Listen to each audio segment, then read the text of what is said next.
of all, I just want to introduce myself. Hi, I'm Lori Schneider, principal of Kiker Elementary School. And can everybody hear me okay? Yeah. All right. But we are going to be videoing this for our PTA website. So if there are people that couldn't make it, they'll be able to see us on, I keep wanting to say Facebook Live, on Facebook. Yeah, and we also have a YouTube page for the PTA for all other videos that we've done. I also want to represent introduce to you Miss Darla Coy. And she is with our social, emotional, and learning team. And she has done a tremendous amount to help support Kiker and where we are. So before I even get started on the handout, I just want to take you back to the first time you ever heard me speak. The first time you heard me speak, you heard me talk about how at Kiker, there's some things you need to know about Kiker. And one of them is that all of us, including adults, have strengths, and all of us have struggles or weaknesses. Some are out there for the world to see, and some are private and hidden, but they're there. I also go in to talk about our differences and how we're all different. And I even give examples about how we're all different. We come from different cultures, and I usually have you look up and see the flags. Oh, and I see one over there that needs to be rehung. This is the point where I say, I am ADHD, so you'll have to forgive me. But ADHD doesn't mean you can't pay attention. It means you pay attention to everything. So when I have some little ones that need a little pep talk and they come to me and they say they have ADHD and that's why they're struggling so much, I say, well, guess what? I have it too. That means you get to grow up and be a principal or a CEO because you have to pay attention to everything. And they're like, yes! So going back to my conversation, I have that conversation about how we're all different and how all of our differences deserve our respect. And so, who remembers that talk? Anybody? Okay, good. And so we decided we're the second elementary school in our vertical team? Correct. In our vertical team to bring on welcoming schools. And the reason why I selected to do that is because I feel like the premise is what we've always done. So let me tell you, and also, when in talking with Darla, I said I would really like for us to be able to tailor this to Kiker. Trust me, I know Kiker. Trust me, I know this community. Can we go at our speed? And Darla said, absolutely. Every school can go at the speed that they want to go at. So, where you might, could, can, already have, Google welcoming schools, you're going to see welcoming schools and what they're all about. What you're going to see now when you Google it at Kiker, you're going to see what I place, the document I place, as well as this talk, because it has been tailored somewhat for Kiker. Much like many of the other things, some of the morning assemblies that I bring, we're talking about habitudes right now. Anybody been around for those talks? Habitudes? Habitudes are what? Habits and? Attitude. Attitude, that's right. So we talk about that, and I take a little piece from there. So it's kind of like beg, borrow, and steal. I know welcoming schools has some great things, so I'm beg, borrowing, and stealing. I know SEL has some great things, so I'm beg, borrowing, and stealing. But I'm not abandoning what I already know, what we already do. So let's talk about what it looks like and sounds like at Kiker. At Kiker, it's a mindset or culture of inclusion of diversity for all. Diversity for all. Children feeling safe and comfortable, included and welcomed. And the second one, and all are treated with kindness, dignity, and respect. We can say that we treat others with kindness, dignity, and respect, but, excuse me, but it takes a real person with real standards to stand up and say, and this person deserves our respect, even if maybe we don't align ourselves with their beliefs. or their actions. And I'm not talking about the way out there norms, like really bad people. I'm just saying that we all have differences and we all have difference of opinion, and we have to, well, we don't have to, but in order to get along in this world, it's a whole lot easier if we could treat others with kindness, dignity, and respect, even if they aren't exactly like we are. And I can tell you this, that our children and the people that they come into contact with are going to be a whole lot more successful if when they get out into the world, they're able to treat others with kindness, dignity, and respect, regardless of if they look like them, sound like them, eat something different for lunch, pray a different way, celebrate different holidays. Those are the kinds of things, if you've come to my morning assembly, you've heard me talk about over and over and over.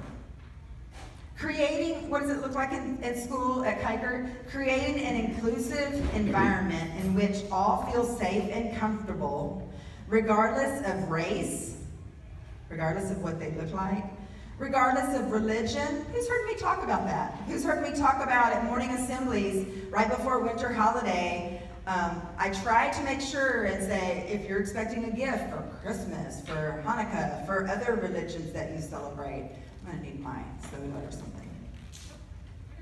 It's right behind me. There we go. Sorry, guys. Sorry, Facebook people.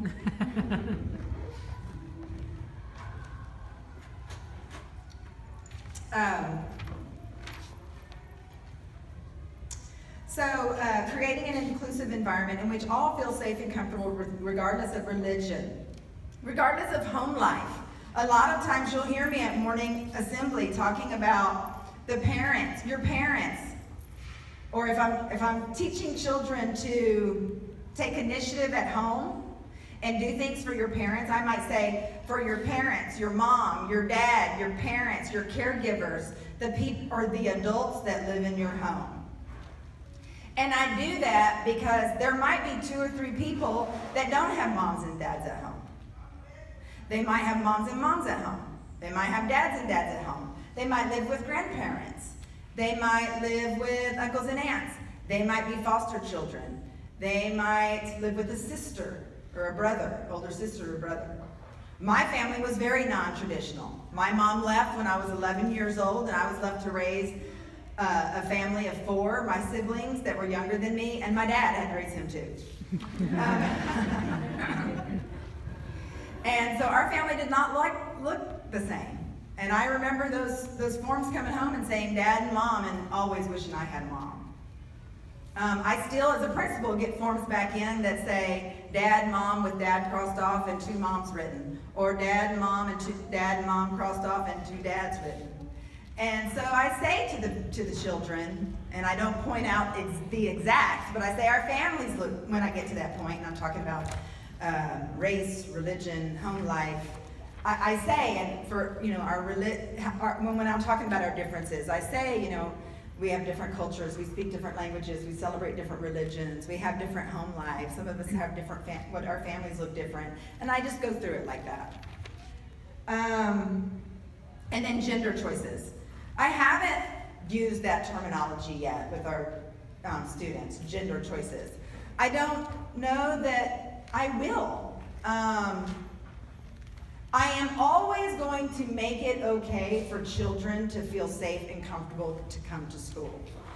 So at this point in my life, at this point in our life, and I've been here 14 years, I have never seen or felt the need to bring out somebody and say, this person has chosen this, or this person has chosen this. Now what I have done is brought up a person with purple hair. And I've had her stand up and I've praised her for being unique, her unique individual self. And I talk a lot about being brave enough to be your unique individual self. And that's probably about as far as I've taken it when it comes to an extreme difference. I talk a lot about what we wear, wearing glasses, not wearing glasses. I talk a lot about disabilities. Here we go, embracing, celebrating of diversity with respect to various countries, languages, races, religions, home lives, strengths, struggles, and other differences. When I first joined Kiker, I mean, look around. We are predominantly a white, high SES, social, high SES, help me, I'm drawing a blank. There, get that! Did y'all get that? See how smart the group is? All right. So we're all predominantly a high SES community. So I kind of looked around and I thought, wow, I got a lot of work to do. Because these children come to school and they have, number one, a lot. They're very blessed, very fortunate. And many of them have two adults that live in their home.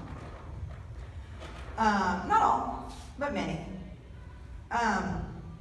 And it was really important to me when I came on in my second year to start kind of bringing out those differences. Because I do believe that our children will be more successful in life if they are able to understand that people are different from us.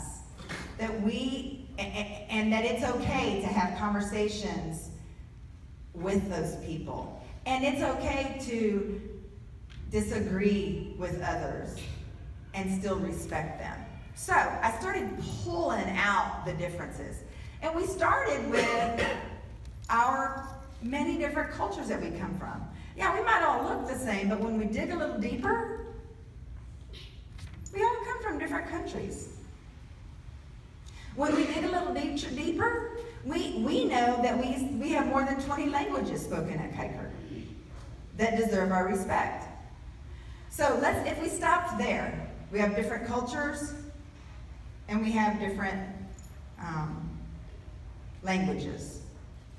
That's when we can start a really deep conversation with students about how we treat others when they're different. In different cultures, there are different foods. So one of the first things we tackled was when someone brought their lunch tray, opened it up, and it smelled different. Maybe it was sage, or I'm not sure what it smelled like.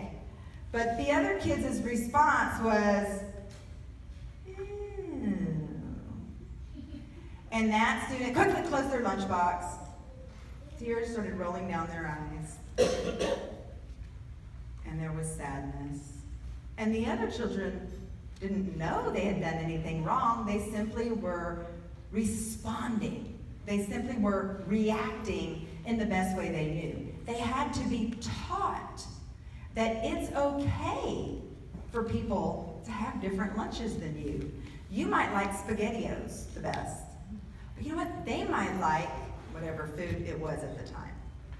What we don't do, and I taught our children a long time ago that we don't boo. Long time ago, back when we used to do the Aggies and the Longhorns parade, and Mr. Faulkner was here, and that we would do a big parade and we would, right before the Thanksgiving game, and we would play the Aggies song and the UT song. And whenever the Aggies would go, we would hear boo, boo, boo, boo, and whenever we had the Longhorns, boo, boo. And I would teach the children, we don't boo.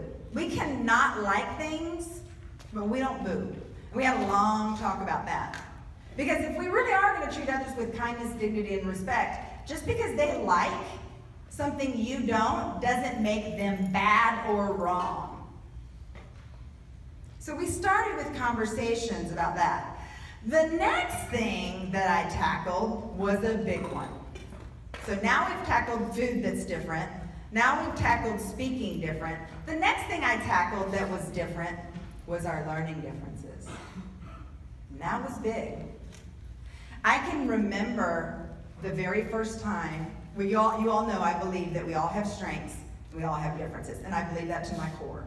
Some are out there for the world to see, some are private and hidden, but they're there, period. We all have something. And if I passed the mic around and everybody was brave enough to say, but guess what, kids, they don't get the luxury of being brave enough to say. It comes out in their classroom.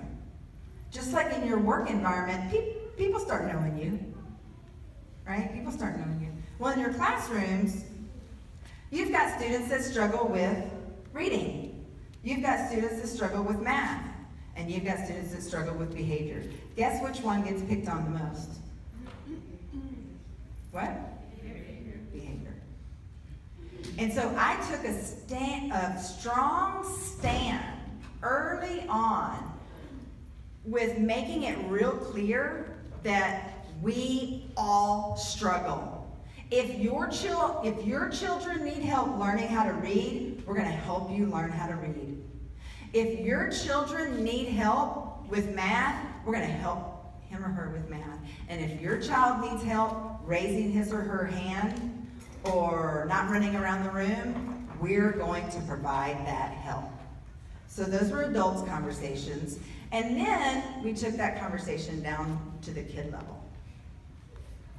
Now I'm not talking about is it okay to hit, that kind of thing. I'm just talking about, we do have our children that if we had a green, yellow, and red system all back over again, they'd be on red every day. In fact, back when, about 4 years ago, I stopped that green, yellow, and red system. Who remembers the green, yellow, and red card? Clips on the clip chart. And the reason what I said to the teachers, because I'm not a micromanager, is this. I said, here's the deal. We can keep the green, yellow, and red, but I want you to think about something. If you're going to keep that for behavior, where's the one for reading? Where's the one for math? Oh, and by the way, where's the one in the teacher's lounge for teacher performance?